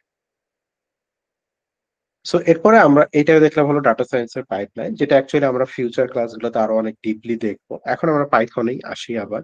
পাইথনে আমরা কমনলি যেটা ইউজ করি প্রোগ্রামিং ল্যাঙ্গুয়েজে সেটা হলো ফাংশন। সো ফাংশন ইউজ করার মেইন রিজন হলো ফাংশনকে আমরা একবার ডিফাইন করে বারবার সেটাকে কল করে রিইউজ করতে পারি। সো আমার বারবার হলো একটা জিনিস রিপিট করার দরকার নেই। যেমন আমি যদি একটা সামেশনের ফাংশন লিখে থাকি, তাহলে যখন আমার যোগ করার প্রয়োজন হবে আমি জাস্ট ওই ফাংশনকে কল করব, আমার ইনপুট ভ্যালু দিব, আমি যোগ যে সাম ওইটা পেয়ে যাবো। সো এটা হলো রিউজেবিলিটি বা ফাংশনের বলতে পারেন যে আহ, উদাহরণ বা স- বেশিরভাগ একটা ইউজ কেস ইজিলি। কারণ ফাংশন অ্যাকচুয়ালি আপনাকে ক্লিনার কোড লেখে। যেমন আপনার যদি যোগ করার প্রয়োজন 10 বার হয়, আপনি যদি 10 বার যদি যোগের লিখতে থাকেন কোডের মধ্যে a+b ইত্যাদি, তো এটা অ্যাকচুয়ালি বিরক্তিকর। মানে আপনার 10টা ধরেন ফাইল আছে, 10টা ফাইলে আপনি এরকম ফাংশন লিখে রাখছেন, মানে জাস্ট ওই যোগের ওই অংশটুকু লিখে রাখছেন। তার থেকে আপনি কি করতে পারেন, আপনার জাস্ট একটা ফাংশনে ইউটিল ফাংশন নাম দিতে পারেন, যেখানে আপনি যদি ক্যালকুলেটর একটা পুরো প্রজেক্ট হয় তাহলে একটা ইউটিল যার মধ্যে আপনি সামেশন, সাবট্রাকশন, মাল্টিপ্লিকেশন লিখে রাখতে পারেন। And যেখানে যেখানে ক্যালকুলেশনের নতুন অন্য ফাইলগুলোতে আপনি জাস্ট ওইটা কল করে ইম্পোর্ট করে কল করে জাস্ট ইউজ করতে, আপনার কোডটা অনেক ক্লিন থাকবে আর ইজিলি বোঝা যাবে। সো ফাংশনকে অ্যাকচুয়ালি ডিফাইন করা হয় ডেফ কিওয়ার্ড দিয়ে। আর যেটা আপনি অনেকেই এর সাথে ইউজ টু আই থিঙ্ক। আর যে কোনো একটা লজিকের পর এটা একটা ভ্যালু রিটার্ন করে। সো এর মধ্যে প্যারামিটার এন্ড আর্গুমেন্ট আছে যেগুলো অ্যাকচুয়ালি অনেকটা হলো পজিশনের উপর ডিপেন্ড করে। আর ডিফল্ট কিছু আর্গুমেন্টস আছে, আর্কস আছে, যেগুলো ইজিলি হলো আপনার আহ, যখন ওপি নিয়ে কাজ করেন বা পুরো একটা প্রজেক্ট নিয়ে কাজ করেন তখন অ্যাকচুয়ালি হেল্প করে default. So return actually multiple value হইতে পারে, আবার সিঙ্গেল ভ্যালু হইতে পারে। It depends on. So normally হলো যদি মাল্টিপল ভ্যালু হয় তাহলে এটা একটা টাপল হিসাবে পাঠানো হয়। সো এখানে একটা ফাংশনের এক্সাম্পল দেওয়া আছে, ইজি এক্সাম্পল। আই থিঙ্ক এটা আপনারা সবাই চিনেন অলরেডি। সো আরেকটা জিনিস হলো ল্যামডা ফাংশন। সো ল্যামডা ফাংশনটা অ্যাকচুয়ালি হলো small anonymous function. So lambda ফাংশনকে ওইগুলো ফাংশনকেই বলতে পারেন আপনার কাছে একটা ফাংশন আছে যেটা আপনি ল্যামডাতে কনভার্ট করতে পারবেন। শর্ত হলো ফাংশনে জাস্ট আপনার এক লাইনে এক্সপ্রেস করার মতো ক্যাপাসিটি থাকতে হবে। যদি পসিবল হয় তাহলে আপনি ইজিলি ওই ফাংশনকে ল্যামডা ফাংশনে নিয়ে আসতে পারবেন এবং ওখানে আর্গুমেন্টও একটা আছে।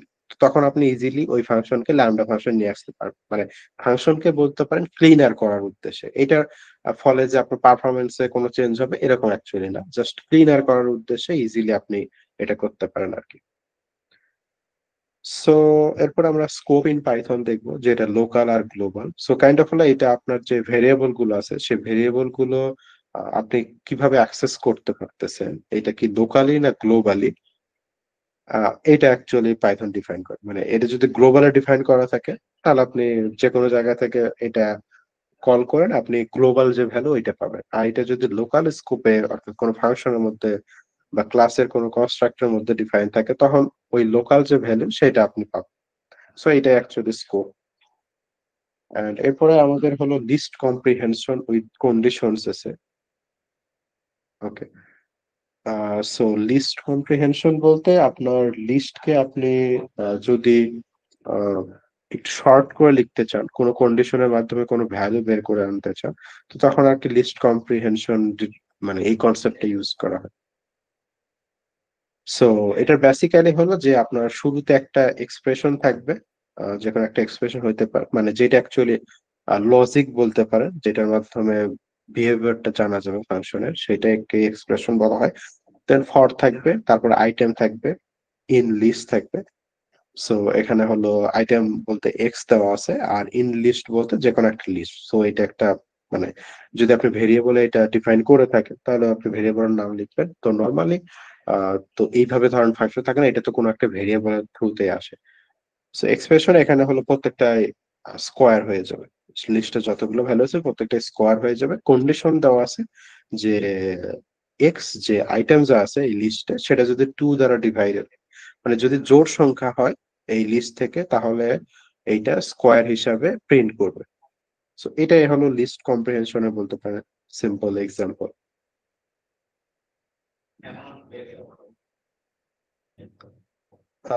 সো এরপরে আছে নেস্টেড লিস্ট কম্প্রিহেনশন। সো এই সুপার ম্যাট্রিক্স অফ। সো এটা মেইনলি আমরা যখন হলো মানে ব্যাকগ্রাউন্ডে যে কাজটা হয় যখন আমরা হলো যারা ডিপ নিউরাল নেটওয়ার্কের নিউরন সম্পর্কে আইডিয়া আছে, তো তখন অ্যাকচুয়ালি ম্যাট্রিক্স এর অপারেশন গুলো মানে মাল্টিপ্লিকেশন গুলো হয় অনেক মানে ফাস্ট হয় আর অনেক বেশি পরিমাণে হয়। তখন অনেক সময় হলো লিস্ট মানে নেস্টেড লিস্টের এই কম্প্রিহেনশন কনসেপ্টটাকে কাজে লাগানো হয়। সো ব্রেকের আগে আমরা হলো লিস্টের কম্প্রিহেনশন দেখছিলাম। সো লিস্টের যেরকম কম্প্রিহেনশন আছে অ্যাকচুয়ালি সিমিলারলি ডাটারও কম্প্রিহেনশন আছে। সো এটা অ্যাকচুয়ালি ইউজ হয় যাতে কোড সিম্পলি লেখা যায় এবং লজিক গুলো মানে কাইন্ড অফ একটা ফর লুপ যদি আপনি নর্মালি ভাবেন, জাস্ট একটা ফর লুপ, একটা ভেরিয়েবলের ডিক্লারেশন, দেন একটা কন্ডিশন, তো দেখা যাবে যে ৬-৭ লাইন হয়ে যাচ্ছে। সো কম্প্রিহেনশনের মিনিংটাই এটাই যে আপনি ওই ৬-৭ লাইনকে এক লাইনে নিয়ে আসবেন। যদি একটাই লজিক হয়, ল্যামডা ফাংশন আমরা যেরকম দেখছি যে ওইখানে যদি লজিক একটাই হয় তাহলে আপনাকে অযথা হলে পুরো ফাংশন ডিফাইন করে রিটার্ন ভ্যালু ইত্যাদি ইত্যাদি লেখার দরকার নাই। সিমিলারলি কম্প্রিহেনশন ডিকশনারি এবং লিস্টের কাছে সেম কাজ করে, যে আপনার জাস্ট একটা লুপের মধ্যে কোনো যদি একটা কন্ডিশন কাজ করে এবং সে অনুযায়ী ভ্যালুগুলো আপডেট হয় তাহলে আপনি হলো এই কম্প্রিহেনশন আইডিয়াটা ইউজ করেন যাতে ইজিলি হলো আহ, আপনি কোডটাকে রিপ্রেজেন্ট করতে পারেন। সো এখানে কি ভ্যালু থাকবে, কির পর একটা কোলন থাকবে, তারপরে ভ্যালু, তারপরে ফর, দেন ভেরিয়েবলের যে নামটা আপনি দিচ্ছেন অর্থাৎ কি এর যে নামটা, দেন যে ইটারেটেবল রেঞ্জ অর্থাৎ যে অথবা যে অ্যারেটা হবে ওইটা আপনি এখানে থাকবে। সিম্পল। আর কম্প্রিহেনশনের ইউজ কেসটা কি রকম, সো জিনিসটা হলো যে এইগুলো মানে লাইব্রেরি গুলো এখন এত আপডেট হয়েছে যে আপনি জাস্ট দেখে বুঝবেন না যে এর underground actually kind of under the hood comprehension আইডিয়াটা ইউজ হয়েছে। সো আপনি যখন পরে স্লাইডে এক্সাম্পল দিয়ে বুঝতে পারবেন। সো ফার্স্টে হলো এটা ডাটা ক্লিনিং এ অনেক হেল্প করে, মানে নাল ভ্যালু রিমুভ করতে, লেবেলিং করতে, এইসব কাজে। এবং এনএলপি প্রসেসিং এও হেল্প করে, যেমন যেগুলো অনেক আগের অ্যালগোরিদম ছিল, হয়তো স্ট্রিং ম্যাচিং বা এই টাইপের যে অ্যালগোরিদম, ওইগুলো অ্যাকচুয়ালি আহ এইরকম কম্প্রিহেনশনের উপর বিল্ড করে তৈরি করা হয়েছে। তো এরকম একটা টেক্সট কম্প্রিহেনশন একটা এক্সাম্পল হলো summarisation long article or report. So আমরা এখন চ্যাটজিপিটি কে যেটা বলতে পারি যে আমি একটা ফুল পেজ দিলাম, পিডিএফ দিলাম বা 2-3 পেজ দিলাম, দিয়ে বললাম যে এটা জাস্ট 50 ওয়ার্ডের মধ্যে বা 200 ওয়ার্ডের মধ্যে সামারি করে নিয়ে আসো। So, এইখানে অ্যাকচুয়ালি লিস্ট কম্প্রিহেনশন আইডিয়াটা ইউজ করা হয় টেকনিক্যালি।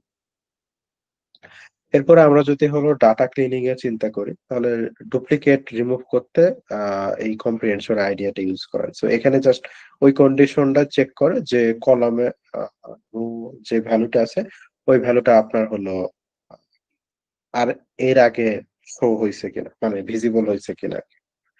এবং হ্যান্ডলিং মিসিং ভ্যালু এটা হইতে পারে যে ফার্স্টে হলো মিসিং ভ্যালুটা দেখবে যে ওই কলাম নাল কিনা। যদি নাল হয়ে থাকে তাহলে আপনি যে প্রসেস বলবেন, হয়তো মিন হইতে পারে, মিডিয়ান হইতে পারে, ওই প্রসেসে জাস্ট হলো আহ এটা ফিল করে দেবে, মিসিং ভ্যালুটা ফিল করে দেবে। সো রিয়েল ওয়ার্ল্ডে এরকম টেক্সট প্রসেসিং আরো এক্সাম্পল আছে, যেমন টোকেনাইজেশন এবং ক্লিনিং টেক্সটের ইউজ করা হয়। এর আগে আমরা হলো রিয়েল টেক্সট প্রসেসিং এ দেখলাম সামারাইজেশন, এরকম টেক্সট প্রসেসিং অর্থাৎ টোকেনাইজেশন এবং ক্লিনিং এর ক্ষেত্রে ইউজ হয়। প্রসেসটা কি রকম, যে আপনার অনেকগুলো ডকুমেন্ট আছে, তা একটা ডকুমেন্টে মাল্টিপল পেজ থাকতে পারে। সো এটা ফার্স্ট অফ অল স্টেমিং হবে। সো আই থিংক এই ওয়ার্ড যদি আপনার পরিচিত নাও হন, ফিউচার ক্লাসগুলোতে অথবা কোর্সে আপনারা ইজিলি হলো স্টেমিং সম্পর্কে জানতে পারবেন। সো এরপরে লোয়ার কেস কনভার্সেশন। সো এটা মিনস হলো যে আপনার যে লেটার গুলো আছে ওগুলো সিম্পলি ক্যাপিটাল লোয়ার যেটাই থাকুক সবগুলোকে লোয়ারে নিয়ে আসবে। এন্ড এরপরে টোকেনাইজেশন। সো টোকেনাইজেশন বেসিক্যালি মিন যে আপনি ওয়ার্ড লেভেল টোকেনাইজেশন যেটা মিন করে যে আপনার প্রত্যেকটা ওয়ার্ডের জন্য একটা করে টোকেন আইডি থাকবে এবং তার জন্য একটা ফ্লোটিং ভেক্টর থাকবে, যার মাধ্যমে সেই ওয়ার্ডটা রিপ্রেজেন্ট করবে। যেমন সাপোজ আপনাদের হলো কারো নাম যদি রায়হান হয় এবং সে ধরেন হলো এবিসি ইউনিভার্সিটিতে পড়ে, তার ডিপার্টমেন্ট হলো সিএসি। সো এই তিনটা দিয়ে কিন্তু ওই রায়হান ব্যক্তি একদম ফিক্স হয়ে গেছে, অন্য কারো সাথে আইডি কিন্তু তার মিলবে না। এন্ড তার সাথে যদি তার ধরেন মাতা পিতার নাম অ্যাড করে, তাহলে দেখবেন যে পুরো বাংলাদেশে হয়তো কারোর সাথেই সে মেলা পসিবল, মানে খুবই আহ ইম্পসিবল কাজ হবে যে এই একই সাথে মা বাপের নাম, ভার্সিটির নাম, ব্যক্তির নাম, ডিপার্টমেন্টের নাম মিলে যাবে। সো টোকেনাইজেশন এইরকম একটা কাজ করে, আপনার যে ভেক্টরের সাইজ থাকে, ভেক্টরের সাইজ অনুযায়ী প্রত্যেকটা ওয়ার্ডকে একটা ইউনিট আইডি দেয়, তার একটা ইউনিক ভেক্টর রিপ্রেজেন্টেশন থাকে, যার মাধ্যমে ওইটাকে আইডেন্টিফাই করা যায়। এরপরে স্টপ ওয়ার্ডস থাকে, যে এন্ড অফ ওয়ার্ড আমরা অনেক সময় বলি, এই আপনারা শুনছেন যে কাইন্ড অফ আপনার এই ডকুমেন্ট তো ইনফিনিট হইতে পারে। আমরা চ্যাট জিপিটি ইউজ করতেছি, এর তো ইনফিনিট মেমোরি নাই, কনটেক্সট উইন্ডো তো ইনফিনিট না। সো যে যে পর্যন্তই এটা মেমোরি আছে, হয়তো 4048 বা 8000 সামথিং, বা এখন তো উইন্ডো অনেক বড় হয়ে গেছে, এটা 1 লাখ ক্রস করছে, বাট এটা তো একটা লিমিট আছে।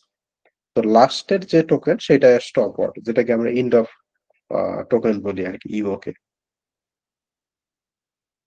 সো এরপরে আছে রিয়েল ওয়ার্ল্ড ইউসেজ, যেটা সিম্পল মেশিন লার্নিং এও প্রিপারেশনের কাজ হয়। সেটা হলো ডাটা প্রিপারেশনের কাজ করে, যে লেভেলকে এনকোড করতে হেল্প করে, দেন নর্মালাইজ ভ্যালু গুলোকে নর্মালাইজ করতে হেল্প করে। সো এরকম অরিজিনাল ডাটা সাপোজ এরকম আছে, টিম এ বি সি এরকম আছে এবং তাদের পয়েন্টস দেওয়া আছে, কোনো একটা গেমসে এটা জাস্ট এক্সাম্পল হিসেবে হইতে পারে। তো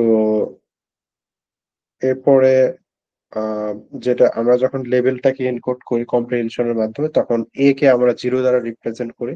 তো সবগুলো এ রিপ্লেস হয়ে 0 হবে, সবগুলো বি রিপ্লেস হয়ে 1 হবে, সবগুলো সি রিপ্লেস হয়ে 2 হবে। So এইভাবে অ্যাকচুয়ালি বলতে পারেন কম্প্রিহেনশনটা আপনার ভ্যালুকে চেঞ্জ করে দেয়। যেটা আমরা কিন্তু লিস্ট কম্প্রিহেনশন দেখছি যে ওইটাকে স্কোয়ারে রূপান্তর করতে পারে।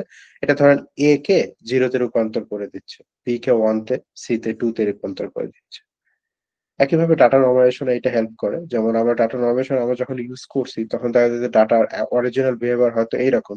বাট এটাকে যখন আমরা হলো নরমালাইজেশন ইউজ করছি, মানে আমরা যখন হলো এইটার মিন নিয়ে কাজ করছি, প্লাস স্ট্যান্ডার্ড ডেভিয়েশন নিয়ে কাজ করছি, তখন ডাটাটা এরকম একটা বেল কার্ভের মতো চলে আসে।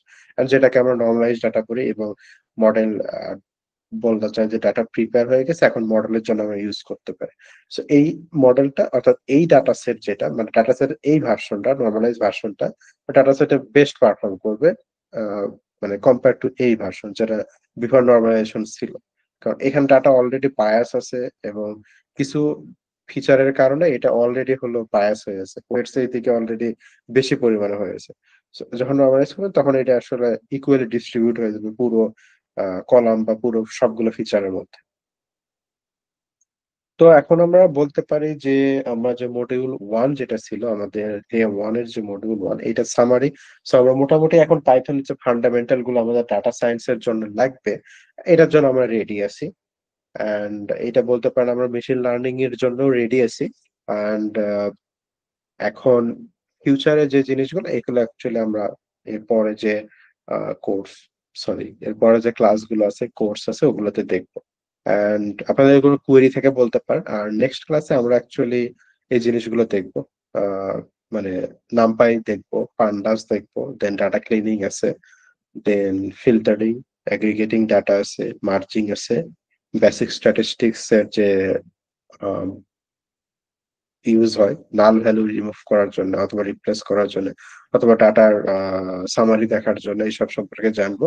এবং কিছু মিনি প্রজেক্ট করব, একটা মিনি প্রজেক্ট মেইনলি দেখাবো আর আপনাদেরকে সিমিলার মিনি প্রজেক্ট করতে মানে উদ্বুদ্ধ করবো বা কোনো হেল্প লাগলে যেহেতু হোয়াটসঅ্যাপ গ্রুপ আছে আমরা ওইখানে দেখবো। সো আমরা মিনি প্রজেক্ট হিসেবে টাইটানিক ডাটাটা দেখবো, কে সার্ভাইভ করে না করে। এটা বলতে পারেন যে ডাটা সায়েন্সের যারা শুরু করে তারা সবাই মোটামুটি এই টাইপের ডাটা সেট দিয়েই শুরু করে। সো ইয়া আপনাদেরকে সবাইকে ইনভিটেশন পরে ক্লাসের জন্য। Thank you. আর কোয়েরি থাকলে আপনারা ওয়েলকাম করতে পারেন।